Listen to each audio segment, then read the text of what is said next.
सोलापूर शहरात दिवसेंदिवस सायबर गुन्हे वाढत असून त्या गुन्ह्याचा तपास अत्यंत संथ गतीने व वेळेवर होत नसल्याने सायबर गुन्हेगारीत वाढ होत आहे। म्हणून सायबर गुन्हेगारी रोखण्यासाठी असलेले सायबर गुन्हे शाखेची व्याप्ती वाढवावी अशा मागणीचे निवेदन शिवसेना उद्धव बाळासाहेब ठाकरे पक्षप्रणित महाराष्ट्र कामगार सेनेच्या वतीने कामगार सेनेचे प्रदेशाध्यक्ष विष्णू कारंपुरी यांच्या नेतृत्वाखालील शिष्टमंडळाद्वारे जिल्हाधिकारी यांना देण्यात आले। सायबर ओण्यात कितीही रकमेची फसवणूक होऊ द्या, त्याचा तपास लागण्यासाठी सायबर गुन्हे पथक सक्षम करा असे नमूद करण्यात आले आहे। विष्णू कारंपुरी यांच्या नेतृत्वाखाली जिल्हाधिकाऱ्यांना निवेदन देणाऱ्या शिष्टमंडळात प्रसाद जगताप, विठ्ठल कुराडकर, श्रीनिवास गोवा, गुरुनाथ कोळी, रेखा आडकी यांचा समावेश होता। यंत्रणा अधिक सक्षम करण्याबाबत म्हणजे जे ऑनलाईनद्वारे सायबर क्राईमद्वारे जे फसवणूक होत आहे, आर्थिक फसवणूक, त्याची ज्या कोणी तक्रारदाराने पोलीस आयुक्ताकडे गेलं किंवा संबंधित सायबर क्राईम खात्याकडे गेलं तर तपासणी पूर्णपणे सक्षमपणे होत नाही। त्याला कारणं सांगतात की तुम्ही कसं केलं, तुम्ही असं काय केलं, तुम्ही हे काय केलं।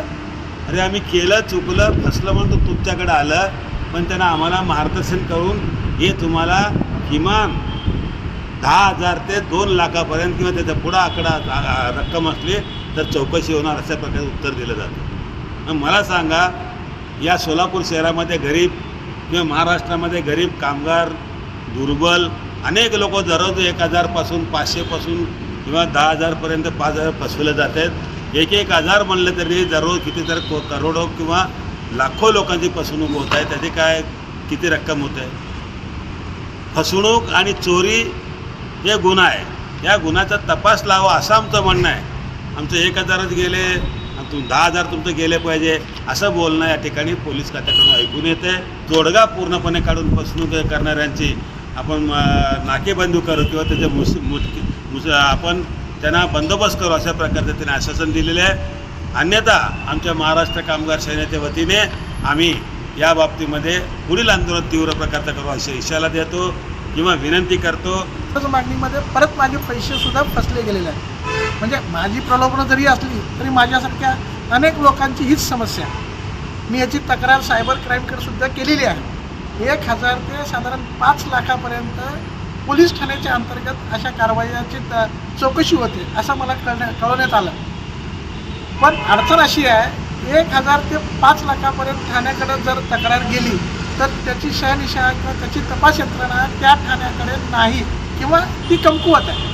त्यामुळं आमची पैसेही अडकले, आम्ही मुळात पहिलेच अडचणीत आहे आणि पुढं परत त्याच कर्ज मागणीचे जर आपल्याला पैसे भरावे लागले किंवा त्याचे हप्ते भरावे लागले तर आम्ही जायचं कुठं? ह्या समस्येची मला फार दुःखात हे झाल्यामुळं ही भावना मी कारंपुरी महाराजांकडे व्यक्त केली। त्या अनुषंगाने आम्ही आता कामगार संघटनेच्या वतीने जिल्हाधिकाऱ्यांना निवेदन दिलं आहे। त्यांनी आश्वासन केलं आहे की आम्ही याच्या आषाढी यात्रेनंतर आम्ही त्याच्यावर योग्य ते निर्णय घेऊ। अन्यथा जर त्यांनी निर्णय घेतले नाही तर मला जीवन संपण्याशिवाय माझ्याकडे पर्याय नाही, कारण मी गेल्या 2-2.5 वर्षापासून त्याचा पाठपुरावा करीत आहे। त्या माझा काही छडा लागेना। आता ते काय होईल ते विठ्ठलाच्या हातात आहे।